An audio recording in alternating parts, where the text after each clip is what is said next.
Hello guys, only maths Barabanki की तरफ से आज मैं चाइल्ड डेवलपमेंट एंड पेडालॉजी जो बहुविकल्पीय प्रश्न करा रहा था, इसकी आज 6 नंबर की वीडियोस है। इसमें 20 क्वेश्चंस आपको देखने को मिलेंगे।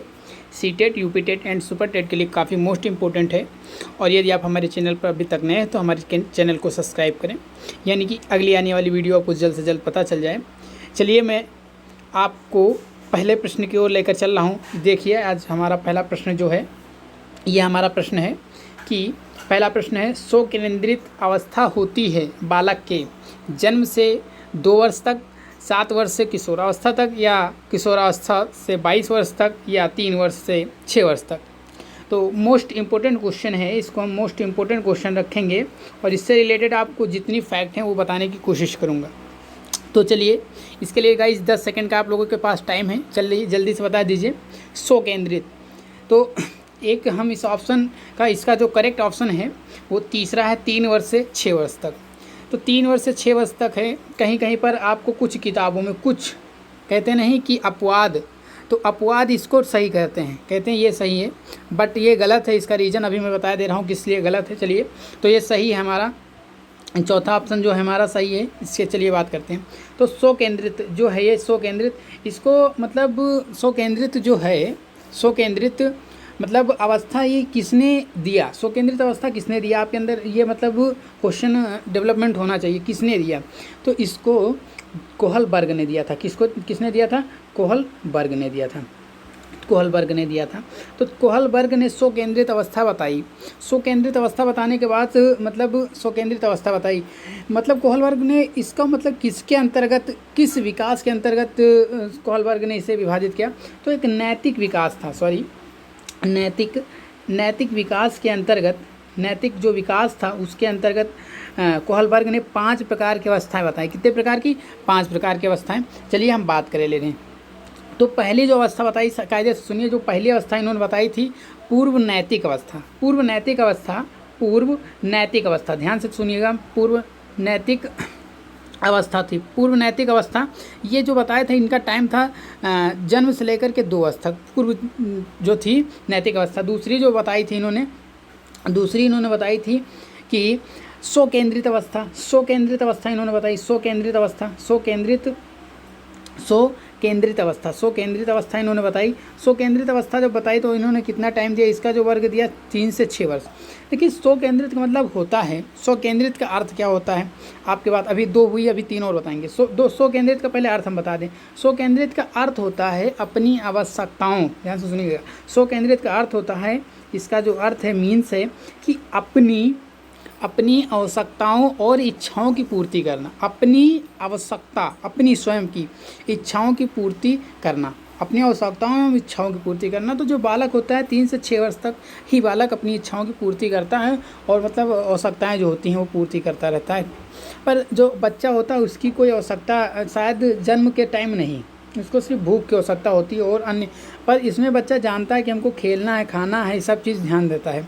7 वर्ष तक, किशोरावस्था तक तो हो नहीं सकता, क्योंकि किशोरावस्था इसलिए नहीं हो सकता क्योंकि कुछ मतलब अपने फैमिली के लिए व्यक्ति सोचने लगता है किशोरावस्था तक, और उसके बाद तो सोचता ही है। तो जाहिर सी बात है, ये तो 2 ऑप्शन होंगे नहीं, और जन्म के बाद ये ऑप्शन आपको देखने को बहुत लोग मतलब गलत बताए हैं, क्योंकि मैं गाइड और इन किताबों से मैंने लेकर नहीं आऊँ, मैं इन्हें क्वेश्चन को मतलब खोज करके क्वेश्चन आप लोगों के सामने लाता हूँ कि इससे ज़्यादा से ज़्यादा आपको नॉलेज हो सके।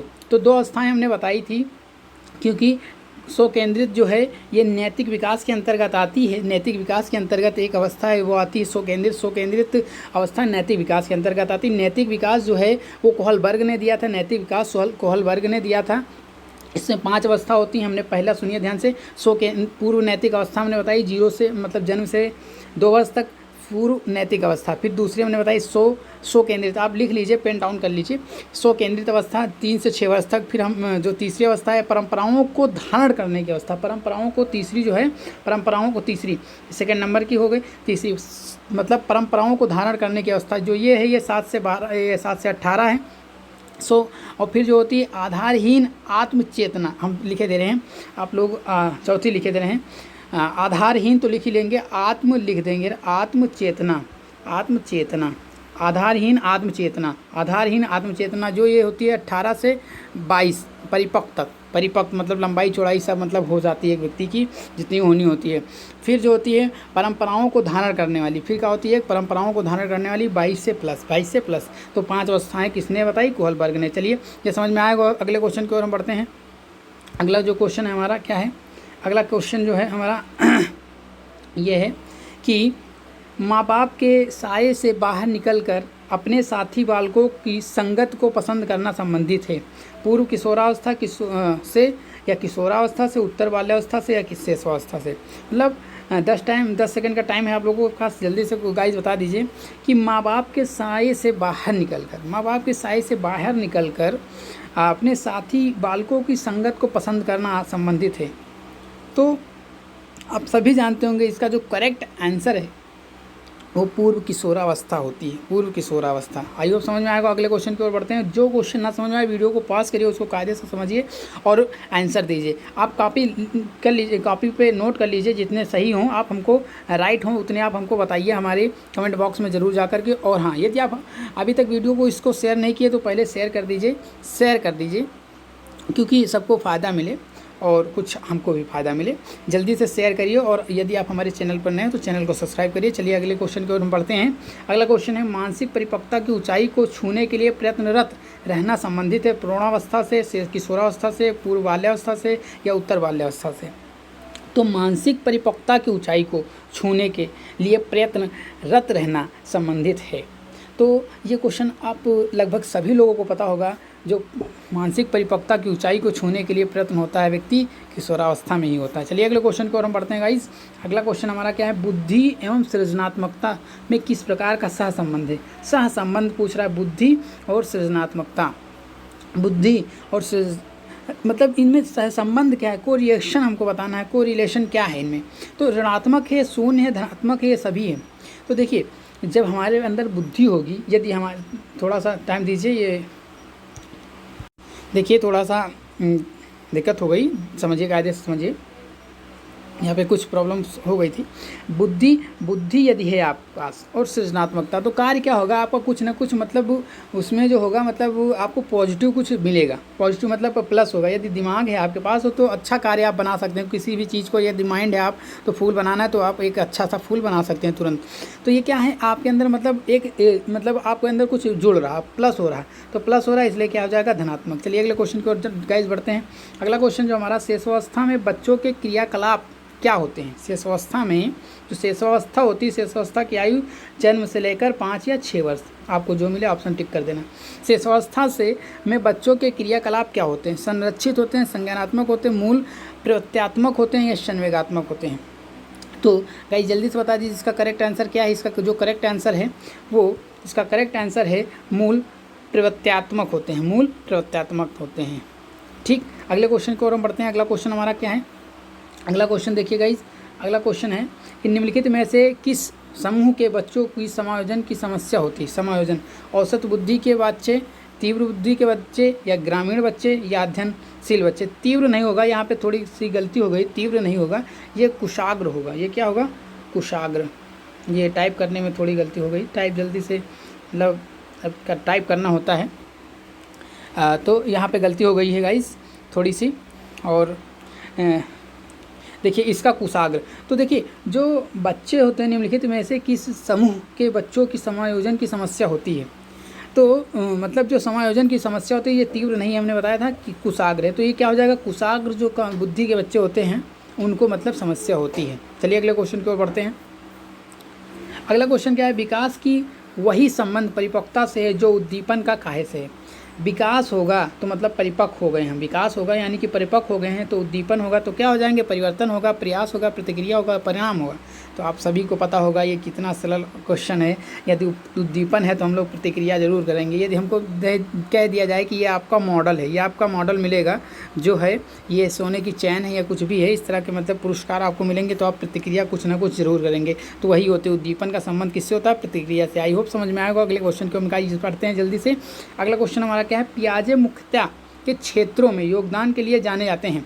तो हमने बताया जो पियाजे थे इन्होंने मतलब किस संज्ञानात्मक विकास, भाषा विकास, नैतिक विकास या सामाजिक विकास। तो जो जीन पियाजे थे इन्होंने अपनी अवस्थाएं कितनी बताई है, 4। पियाज के बारे में हमने बताया था 4 मतलब परत होती हैं। तो इन्होंने जो बताई वो संज्ञानात्मक विकास के बारे में बताया। क्या, किस मतलब कौन सा विकास, संज्ञानात्मक विकास अभी हमने बताया था। और अभी हमने इससे पहले जस्ट बताया था कि नैतिक विकास के बारे में बताया था कि नैतिक विकास को किसने मतलब नैतिक विकास में किसका योगदान है। नैतिक विकास में हमने बताया था कोहलबर्ग का योगदान है। तो हमने बताया कि पियाजे मुख्यतः के क्षेत्र में योगदान के लिए जाने जाते हैं। तो किस, संज्ञानात्मक विकास में। अब देखिए, अब आ गई पियाजे की बात आ गई, जीन पियाजे। तो जीन पियाजे की 4 अवस्थाएं हैं। 4 अवस्थाओं के बारे में आज हम बात करेंगे। 4 अवस्थाएं जो थी जीन पियाजे की। पहली अवस्था सुनिए, पहली अवस्था थी संवेदी प्रेरक अवस्था। संवेदी प्रेरक अवस्था, ध्यान से सुनिए, संवेदी प्रेरक अवस्था। इसको जो टाइम दिया जीन पियाजे ने जन्म से 2 वर्ष तक, संवेदी प्रेरक अवस्था। दूसरी अवस्था जो जीन पियाजे ने दी वो दी पूर्व संक्रियात्मक अवस्था। पूर्व संवेदी प्रेरक अवस्था, फिर पूर्व संक्रियात्मक अवस्था 2 वर्ष से लेकर 7 वर्ष तक। फिर उन्होंने तीसरी जो अवस्था दी इन्होंने, वो कौन सी दी, वो दी मूर्त संक्रियात्मक अवस्था। ये 7 से 11 वर्ष। फिर इन्होंने चौथी अवस्था दी कि औपचारिक संक्रियात्मक अवस्था 11 से 15 वर्ष। तो ये अवस्थाएं थी। पहली हमने बताई 2 से 7 होती है वर्ष, समझिए 0 से 2, 2 से 7, 7 से 11, 11 से 15। पहली अवस्था इनके नाम क्या था, संवेदी प्रेरक अवस्था, पूर्व संक्रियात्मक अवस्था दूसरी, तीसरी मूर्त संक्रियात्मक अवस्था, चौथी औपचारिक संक्रियात्मक अवस्था। आई होप समझ में आएगा। अगले क्वेश्चन को हम जल्दी से पढ़ते हैं गाइस। अगला क्वेश्चन हमारा क्या है, अगला क्वेश्चन है कि जब कभी 2 या 2 से अधिक व्यक्ति एक साथ मिलते हैं। चलिए मान लीजिए ये आप हैं और ये आपके फ्रेंड हैं, 2 व्यक्ति साथ में मिल गए, एक दूसरे को प्रभावित करते हैं, प्रभावित भी मान लिया कर दिए, कोई बात कर दिए ऐसी गलत लड़ाई झगड़े वाली, एक सामाजिक समूह का निर्माण करते हैं। यह कथन है आंशिक रूप से सत्य है, कदाचित सत्य है या सत्य है। तो 2 व्यक्ति मिलेंगे तो कुछ नया कार्य तो ज़रूर करेंगे, सामाजिक समूह का निर्माण तो करेंगे ही, समूह तो बन गया, तो ये क्या हो जाएगा, सत्य हो गया। आई होप समझ में आएगा। अगले क्वेश्चन को गाइस हम जल्दी से पढ़ते हैं। अगला क्वेश्चन हमारा क्या है, अगले क्वेश्चन है कि 10 नंबर का है, बच्चों के सामाजिक विकास में विकास विशेष महत्व है। बाल साहित्य, दिनचर्या, संचार माध्यम, खेल। बच्चों के सामाजिक विकास में, तो बच्चों का जो सामाजिक विकास होगा वो खेल से होगा। काहे से होगा, खेल से होगा। आई होप समझ में आएगा। अगले क्वेश्चन को बढ़ते हैं। अगला क्वेश्चन हमारा क्या है, अगला क्वेश्चन है, भाटिया बैटरी का प्रयोग निम्न में से किसके परीक्षण हेतु किया जाता है, बुद्धि, व्यक्तित्व, सृजनात्मक या अभिवृत्ति। तो जो भाटिया बैटरी है, ये भाटिया है और फिर ये बैटरी है, तो इसका जो प्रयोग होता है, इसका प्रयोग बुद्धि के परीक्षण में होता है, सबको पता होगा। और ये मोस्ट इम्पोर्टेंट क्वेश्चन हम कहेंगे, मोस्ट इम्पोर्टेंट है, देखने को मिल जाता है सभी एग्जामों में। चलिए अगले क्वेश्चन की ओर बढ़ते हैं गाइस। अगला क्वेश्चन हमारा क्या है, कोहलबर्ग का विकास सिद्धांत निम्न में से किससे संबंधित है, भाषा विकास, नैतिक विकास, संज्ञानात्मक विकास, सामाजिक विकास। ये भी इंपॉर्टेंट क्वेश्चन है, वेरी इंपॉर्टेंट क्वेश्चन, इसको भी रखेंगे क्योंकि अभी हमने जस्ट बताया था और जस्ट फिर मिल गया क्वेश्चन, क्योंकि ये हमने बताया था जस्ट अभी कुछ क्वेश्चन से पहले हमने बताया था कि जो कोहलबर्ग हैं वो नैतिक विकास हैं, संज्ञानात्मक विकास से कौन है, हमने बताया था जीन पियाजे हैं, और जो है वो आप लोग बताइए कमेंट बॉक्स में। चलिए अगले क्वेश्चन को पढ़ते हैं। सामाजिकरण क्या है, सामाजिक मानदंडों में परिवर्तन, समाज के मानदंडों के साथ अनुकूलन, समाज के आधुनिकीकरण की प्रक्रिया, शिक्षक एवं पढ़ाए गए तथ्य के बीच संबंध। 4 ऑप्शन है, 10 सेकंड का टाइम है, आप लोग जल्दी से पढ़ लीजिए और हमारा करेक्ट आंसर आप बता दीजिए कमेंट बॉक्स में, कितने सही हैं आप ज़रूर बताइएगा और क्वेश्चन ये वीडियो शेयर करते रहिएगा। इसका जो करेक्ट आंसर हो जाएगा गाइस वो सेकंड हो जाएगा कि समाज के मानदंडों तथा अनुकूलन, समाज के मानदंडों के साथ अनुकूलन। अगले क्वेश्चन को बढ़ते हैं। अगला क्वेश्चन क्या है, किसके अतिरिक्त बुद्धि के निम्नलिखित पक्षों को स्टेनबर्ग के त्रिरत्न सिद्धांत में संबोधित किया गया, संदर्भगत, अव्ययभूत, आनुभाविक, सामाजिक। जो स्टेनबर्ग हैं, स्टेनबर्ग ये संदर्भगत थे, अव्ययभूत थे, अनुभाविक थे, अनुभाविक होना चाहिए, अनुभाविक थे, सामाजिक नहीं, तो ये कट जाएगा, ये चौथा आपका करेक्ट आंसर हो जाएगा। आई होप समझ में आएगा। अगले क्वेश्चन को पढ़ते हैं गाइस। अगला क्वेश्चन हमारा, बालकों की सोच अमूर्तता की अपेक्षा मूर्त अनुभव एवं प्रयत्नों से होती है, यह अवस्था है। 12 वर्ष से वयस्क तक, 2 वर्ष से 7 वर्ष तक, जन्म से 2 वर्ष तक, या 7 वर्ष से 12 वर्ष तक। करेक्ट आंसर आप जल्दी से गाइज बता दीजिए, इसका करेक्ट आंसर क्या है। बालक की सोच अमूर्तता की अपेक्षा मूर्त अनुभव एवं प्रयत्नों से होती है, क्या अवस्था है? तो यह अवस्था क्या है, आप लोग जल्दी से बता दीजिए। इसका जो करेक्ट आंसर हो जाएगा वो चौथा हो जाएगा, 7 से 12 वर्ष तक, 7 से 12 वर्ष तक, क्योंकि अमूर्त की अपेक्षा मूर्त अनुभव एवं प्रयत्नों से होती है। तो जो अमूर्त जो होती है मूर्त अनुभवों एवं प्रयत्नों से होती है, तो 7 से 12 वर्ष होगी। आई होप समझ में आएगा। अगले क्वेश्चन को गाइस जल्दी से बढ़ते हैं। मानव विकास किन दोनों योगदान का परिणाम है? मानव विकास जो है किन दोनों योगदान का परिणाम है? अभिभावक एवं अध्यापक का, वंशानुक्रम एवं वातावरण का, सामाजिक एवं सांस्कृतिक कारणों का, या उपरोक्त में से कोई नहीं। तो मानव जो होता है, व्यक्ति का विकास किन 2 योगदानों का परिणाम है? तो यदि हमारा वंशानुक्रम सही है और वातावरण सही है तो बहुत अच्छा जो होगा मानव का विकास होगा। तो इसका जो करेक्ट आंसर हो जाएगा यही हो जाएगा। वंशानुक्रम और वातावरण दोनों एक सिक्के के 2 पहलू हैं। क्या हैं? दोनों एक सिक्के के 2 पहलू हैं। एक सिक्के के 2 पहलू, समझ में आ गया होगा। वातावरण या फिर कोई एक चीज़ अच्छा है तो मानव का विकास हो सकता है। और मैन अगर कहा जाए कि दोनों में से बेटर कौन है, तो इसको बताना बिल्कुल मतलब मूर्खता है कि कौन बेटर है। चलिए अगले क्वेश्चन को आगे बढ़ते हैं। अगला क्वेश्चन हमारा क्या है? अगला क्वेश्चन जो है हमारा कि निम्न में से कौन है, निम्न में से कौन पियाजे के अनुसार बौद्धिक विकास का निर्धारक तत्व नहीं है? पियाजे के अनुसार सामाजिक संचरण, अनुभव, संतुलीकरण, या इनमें से कोई नहीं? पियाजे के अनुसार निम्न में से कौन पियाजे के अनुसार बौद्धिक विकास, कौन सा विकास? बौद्धिक विकास का निर्धारक तत्व नहीं है। तो जल्दी से गाइज बता दीजिए इसका करेक्ट आंसर क्या है। इसका करेक्ट आंसर जो हो जाएगा सामाजिक संचरण पियाजे के अनुसार नहीं है। चलिए अगले क्वेश्चन के ऊपर गाइज जल्दी से बढ़ते हैं। अगला क्वेश्चन हमारा क्या है? अगला क्वेश्चन है कि समस्या के अर्थ को जानने की योग्यता वातावरण के दोषों, कमियों एवं रिक्तियों के प्रति सजगता विशेषता है। प्रभावशाली बालकों की, सामान्य बालकों की, सृजनशील बालकों की, उपरोक्त में से कोई नहीं। तो समस्या के अर्थ को जानने की योग्यता वातावरण के दोषों, कमियों एवं रिक्तियों के प्रति सजगता विशेषता है। तो ये क्वेश्चन इम्पोर्टेंट है, आप सभी को मालूम होगा जो सृजनशील बालक होते हैं उनमें ये सजगता विशेषता होती है, सृजनशील बालक में। आई होप समझ में आएगा। आप लोग सभी लोग सृजनशील बालक से भी अच्छे हों, आप काफ़ी प्रतिभाशाली बालक हों। आप लोग मेहनत करिए और हर एक एग्ज़ाम को क्रैक करिए। जब तक कि आपकी लाइफ में स्टूडेंट शब्द लगा है, आप क्वेश्चन को चाहे जितनी अच्छी तरह से जानते हो उसको रिवीजन करते रहिए। यदि आप क्वेश्चन को मतलब दोहराने की आदत डाल लेंगे तो आप पक्का ही किसी न किसी एग्ज़ाम को क्रैक करके आप सरकारी नौकरी को हासिल कर सकते हैं। तो मैं भी जब तक कि स्टूडेंट शब्द लगा है तब तक मैं भी रिवीजन करता हूँ। रिवीजन करते रहिए और ज़रूर सबको ही सफलता मिलेगी। चलिए अगले क्वेश्चन को गाइस बढ़ते हैं। अगला क्वेश्चन जो है हमारा मतलब प्रत्येक वीडियोस की तरह ये भी वीडियोस आपको मतलब होमवर्क मतलब हमारे कमेंट बॉक्स में इसका आंसर देना है। मैं पढ़े दे रहा हूँ। एक क्रिकेट खिलाड़ी अपनी गेंदबाजी के कौशल को विकसित कर लेता है पर यह उसके बल्लेबाज के कौशल को प्रभावित नहीं करता, इसे कहते हैं। तो विधेयशात्मक प्रशिक्षण अंतराल, शून्य प्रशिक्षण अंतराल, या निषेधात्मक प्रशिक्षण अंतरण, या उपरोक्त में से कोई नहीं? अंतरण लिखा है। तो आप इसको ज़रूर कमेंट बॉक्स में बताइएगा कि एक क्रिकेट खिलाड़ी अपनी गेंदबाजी तो अच्छी कर लेता है पर वह बॉलिंग नहीं कर पाता है, या फिर बॉलिंग अच्छी कर लेता है पर बल्लेबाजी अच्छी नहीं कर पाता है। तो इसमें मतलब प्रभावित करता है तो क्या है मतलब, आप इसको ज़रूर कमेंट बॉक्स में बताइएगा।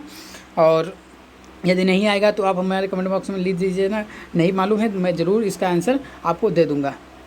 चलिए अगले क्वेश्चन की ओर बढ़ते हैं। अगला क्वेश्चन जो हमारी इस वीडियो का लास्ट क्वेश्चन है, देखते हैं हमारा लास्ट क्वेश्चन क्या है कि निम्न में से कौन सा ब्रूनर का सिद्धांत नहीं है? देखिए का कह दिया नहीं है, ध्यान देना, नहीं है। तो नवीन ज्ञान और सूचना को ग्रहण करना, अर्जित ज्ञान को रूपांतरण, और ज्ञान की अपर्याप्तता की जाँच करना, ज्ञान की पर्याप्तता की जाँच करना। तो इसका जो करेक्ट आंसर हो जाएगा गाइस, ज्ञान की अपर्याप्तता की जाँच करना सिद्धांत नहीं है और सब ब्रूनर का सिद्धांत है। नवीन ज्ञान और सूचना को ग्रहण करना है, अर्जित ज्ञान का रूपांतरण है, ज्ञान की पर्याप्तता की जांच करना है, पर ये ज्ञान की अपर्याप्तता की जांच करना नहीं है। तो ये भी समझ में आया होगा गाइस। यदि आप अभी तक इस वीडियो को लाइक नहीं किए तो वीडियो को लाइक कर दें और दूसरों तक शेयर कर दें, यानी कि इससे निश्चित ही लोगों को मदद मिल सके और मैं आप लोगों के साथ अच्छी वीडियो लाकर दे सकूं, जो एक परफेक्ट क्वेश्चन हो जो इस वीडियोज़ में मैं मिला सकूं। और मैं पवन की गाइड या किसी अन्य गाइडों से मतलब उसका फ़ोटो खींच कर या प्रिंट करके मैं ऐसा नहीं करता हूं, मैं टाइप करके आप लोगों के सामने क्वेश्चन मेहनत करके लाता हूं। आई होप आपको ये वीडियो पसंद आई। यदि वीडियो पसंद आई तो वीडियो को लाइक करें और यदि हमारे चैनल पर नए हैं तो चैनल को सब्सक्राइब करें। जय हिंद, वंदे मातरम।